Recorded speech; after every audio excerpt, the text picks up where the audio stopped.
Oke, halo semuanya. Jadi hari ini gua mau bikin sebuah tutorial untuk menulis skenario film.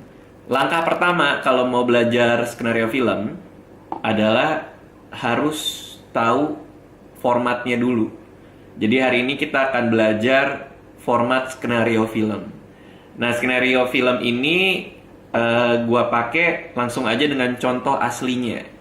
Yang akan kita lihat hari ini adalah skenario Malam Minggu Miko, serial gue, web series gue di YouTube dan di Kompas TV, yaitu yang episode Hari Penembakan Sasha. Kalau misalnya kalian ada yang mau nonton dulu videonya, boleh terserah di channel gue, bisa langsung nonton aja. Tinggal klik aja, tinggal cari aja Malam Minggu Miko, Hari Penembakan Sasha. Nanti akan kelihatan videonya. Oke, mungkin ketika kalian nonton videonya terus kalian baca skenario ini akan ada yang beda-beda dikit gitu dari dialog atau dari deskripsi adegan. Itu biasa karena skenario film adalah skenario yang kita bawa ketika lagi syuting, tapi ketika lagi syuting gua pribadi sebagai sutradaranya seringkali mengganti dialog dan adegan sesuai hal yang gue pikir akan membuat ceritanya lebih baik. Jadi kita hari ini belajar formatnya aja ya. Jadi di skenario film tuh bentuknya tuh kayak gimana. Karena banyak banget orang yang mungkin belum pernah baca skenario film sama sekali. Kalau yang ini Malam Minggu Miko Hari Penembakan Sasha, kalian bisa download. Gue sediakan secara gratis, kalian bisa baca. Tinggal ketik aja, tadi gue juga nemu sendiri di Google.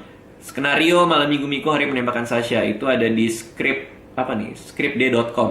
Lihat aja di situ. Oke, di Google bisa, di scriptday.com juga langsung ketemu. Oke ya. Format sebuah skenario film, halaman paling depan adalah judulnya. Ini judulnya. By the way, gue bilangnya skenario film pendek juga bisa masuk ya. Ini semua formatnya sama. Mau layar lebar, mau bioskop, mau film pendek, formatnya sama. Malam Minggu Miko termasuk pendek lah.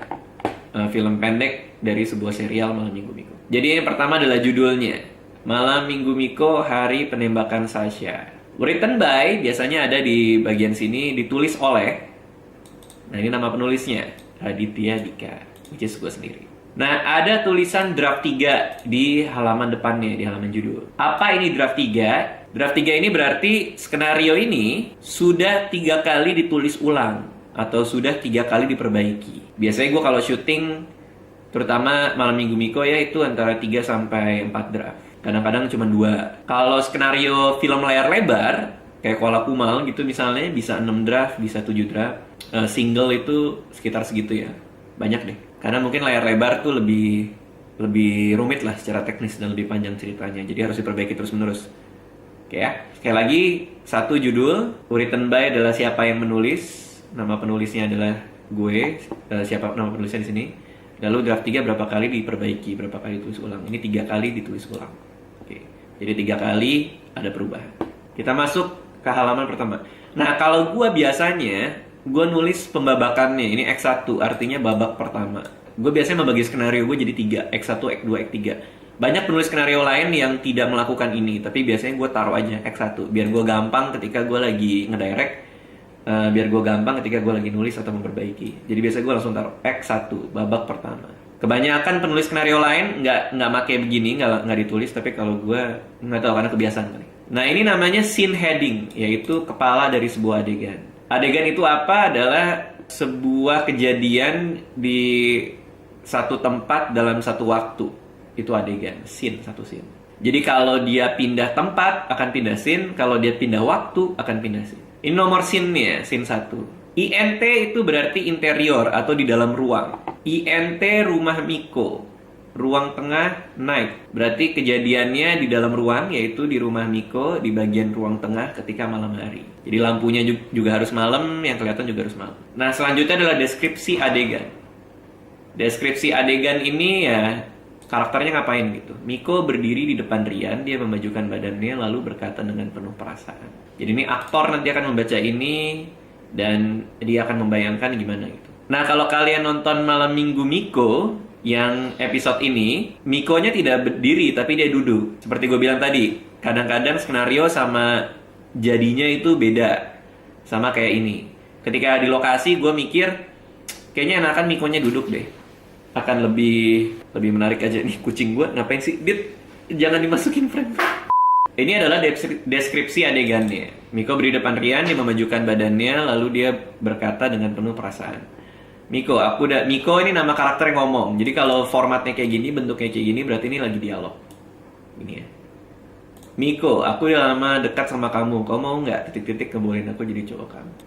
Kalian bisa bandingin skenarionya dengan hasil akhirnya. Dialognya pasti akan berubah-berubah dikit. Kalau gue biasanya membebaskan aktornya juga menerjemahkan dialognya dengan gaya mereka sendiri supaya terlihat lebih natural ketika dialog. Rian hanya ngeliatin Miko, apapun jawaban kamu aku terima ikhlas. Rian melihat Miko dengan tatapan dalam, lalu dia tiba-tiba membuka suara. Bagus, keren. Sasha bakal mau kalau gue bilang kayak gitu. Gue yakin cewek kayak gimana pun pasti nerima lo. Nah, lihat ketika ekspresi-ekspresi ini, gue berusaha untuk membuat deskripsi adegannya itu sesimpel mungkin. Jadi nggak usah, kalau kalian nulis skenario, nggak usah pakai kata-kata mendayu-dayu yang biasa dipakai di novel ya. Miko berdiri dengan gagah dan berani, lalu cahaya menerpa mukanya di depan Rian dengan satu tarikan nafas. Nah, nggak usah pakai yang kayak gitu-gitu.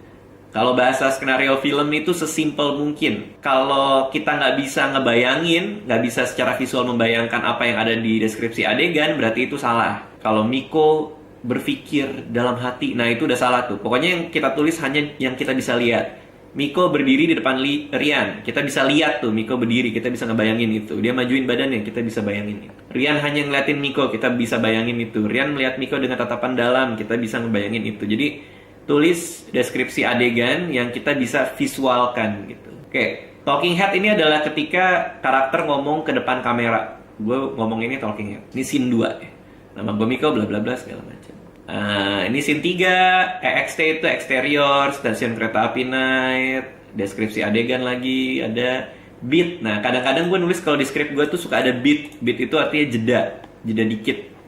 Jadi kalau adegannya gini, Anca keluar dari stasiun kereta api, kita bayangin dia keluar.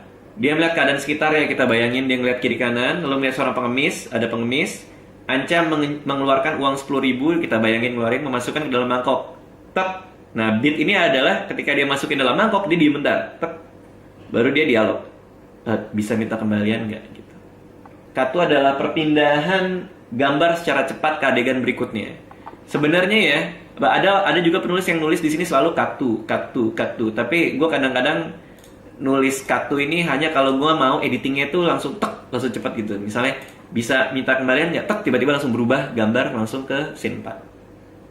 Ada penulis lain yang semuanya tulis katu, tapi kalau gue hanya ketika gue pengen di editingnya ini ke adegan berikutnya langsung berubah secara cepat. XT ini eksterior lagi, YNT interior, mobil Miko. Nah, kalau karakter kesal, biasanya gue nulisnya gini, dia terlihat kesal, dia terlihat marah, dia terlihat apa. Sekali lagi kita harus ngebayangin, supaya aktornya tuh kalau baca ngebayangin. Walaupun gue sendiri yang main ya, tapi gue mencoba untuk punya kebiasaan itu. Gitu, sekali lagi semuanya. Nah, ada satu lagi tips kalau nulis skenario film, usahakan banyak putih-putihnya kalau gue ngomongnya. Jadi banyak halaman-halaman putih, yang putih-putih nih lah gitu. Jadi maksudnya adalah deskripsi adegannya itu nggak numpuk gitu, nggak di sini berderet ke bawah gitu, nggak. Tapi ada putihnya, enter lagi ada putihnya. Jadi paling banyak tuh paling ya 2 kalimat atau 3 kalimat, jangan sampai 5 kalimat ke bawah gitu. Gue suka baca skrip yang bikin 1 paragraf gitu, enggak lah. Kita bikinnya tuh jadi rapi supaya orang dibacanya enak gitu. Kadang-kadang kalau ada objek, gue suka bikin ini jadi caps lock di uppercase supaya berasa penting gitu ketika kita baca skripnya. Kita melihat pepaya yang ditempel foto Sasha, gue caps lock gitu ya. Nah, beat ini kadang-kadang ada di tengah dialog, gue juga kasih supaya Rian ketika baca skripnya tahu ini harus dijedain sama dia. Senyum tengil, kadang-kadang gue ngasih arahan acting dikit lah gitu di skenarionya. Nah, kita lihat di sini yang nggak ada adalah arahan kamera. Gue sangat-sangat menghindari menulis skenario yang ada tulisan follow siapa, kamera pan kemana, terus atau enggak track in, track out gitu. Nah, gue menghindari banget menulis arahan kamera di skenario yang gue tulis. Kenapa? Karena ini kebiasaan aja sih. Ketika gue dulu menulis untuk sutradara lain, gue nggak mau mendikte sutradara itu mengambil gambarnya kayak gimana. Yaitu kebiasaan yang gue develop ketika gue mulai-mulai jadi penulis skenario yang menulis untuk sutradara lain. Kalau sekarang kan yang ngedirect diri gue sendiri gitu. Tapi dulu yang ngedirect kan sutradara lain gitu, kayak Fajar Nugros, atau dulu gue sempat didirect, skrip gue sempat didirect sama Mas Rudi Sujarwo atau Mas Salman Aristo gitu. Jadi gue menghindari mendikte sutradara. Terserah dia mau ada track in, mau ngepen, mau close up, mau ngezoom, terserah dia mau bikin kameranya tuh kayak gimana gitu ya. Gue sarankan kalian juga kayak gitu. Nah, intercut ini adalah ketika gue pengen sebuah adegan itu gambarnya akan berganti-gantian dengan gambar yang lain. Kayak gini misalnya, interior rumah Miko Night, halo, ini kan lagi soal nelpon nih. Jadi gue pengen adegan nelpon Rian di rumah itu berganti-gantian dengan adegan di stasiun kereta api ketika si Anca nelpon. Makanya gue pakai intercut gitu. Cut cepat lagi, cut back tuh cepat lagi ke sini. Itu buat, biasanya gue pakai ini untuk yang zoot yang itu loh, apa sih namanya tuh? Ya ada yang flashback, ada apalah itu ya. Kalian bisa nonton apa namanya Malam Minggu Miko yang Hari Penembakan Sasha sambil baca skripnya biar lebih jelas lagi. Mana lagi ya, intercut with Anca, sekali lagi kayak gini. Ini gue agak males nulisin headingnya. Seharusnya ini salah sih. Seharusnya gue tulis scene headingnya lagi gitu. Tapi ini gue agak males, jadi gue tulis aja intercut with Anca. Ini nggak boleh kayak gini seharusnya. Ada lagi VO ini voice over gitu. Kita melihat ada pembantu yang lagi nangis di tempat jemuran. Kami pernah punya pembantu yang dramatis dan lebay gitu. Nah, ini sebenarnya agak salah nih nulis voice over ini. Seharusnya OS atau off screen. Bedanya OS sama VO, kalau VO adalah suara hati sang karakter di dalam scene. Kalau OS adalah karakter itu ngomong di luar scene ini, jadi bukan suara hatinya. Jadi ini salah nih. Ini gue nulis ini tahun 2012, 4 tahun yang lalu. Jadi masih banyak kesalahan-kesalahan kecil yang gue lakuin. Tapi jangan lakukan kesalahan yang sama dengan gue. Buat orang yang ngerti, ini salah. Jadi seharusnya ini OS, Rian OS, bukan VO. Lalu kadang-kadang kalau karakternya nggak cuman muncul gitu aja, gue nggak namain, gue cuma nulis pembantu nomor 1 gitu misalnya, pembantu nomor 2 gitu. Jadi emang karena kalau karakternya nggak penting yang cuma sekali muncul, gue nulisnya gitu. Oke, ini udah mau habis. Intercut sama kayak tadi. Oke, ada beat lagi di sini kan kayak tadi. Act 3 udah masuk belakang cerita. Jadi enak kan kalau kita bagi Act 1, Act 2, Act 3 nih. Jadi gue sebagai penulis udah tahu nih udah mau habis, udah masuk berapa. Gue ngebaginya Act 1 itu 20% cerita, Act 2 itu 60% cerita, Act 3 itu 20% cerita. Oke, dan kadang-kadang gue pengen dia langsung cut to black, itu artinya cutnya langsung hitam layarnya. Gitu ya. Kira-kira apa lagi ya? Nah, ini anatomi sebuah skenario tuh kayak gini, beserta apa aja yang gue lakuin dalam menyusun skenario, formatnya seperti apa. Pastikan rapi ya. Nah, kalau kalian emang mau jadi penulis profesional, kalian bisa beli software namanya Final Draft. Kalau gue pakai Final Draft, itu udah industri standar tuh, udah standar industrinya. Ada yang mau gratisan bisa Celtex kalau nggak salah namanya itu ya. Terus ada beberapa software penulis skenario yang gratis juga. Nah, mudah-mudahan ngebantu ya. Langkah pertama jadi penulis skenario film adalah untuk belajar banyak banget skenario filmnya, sambil bandingin dengan film jadinya. Itu, gue akan upload beberapa skenario lagi dan mudah-mudahan kalian bisa akses. Tapi kalau sekarang sih belum sempet. Mudah-mudahan kalian bisa akses nanti dan kalian bisa pelajari dari skrip-skrip yang udah pernah gue buat. Dah.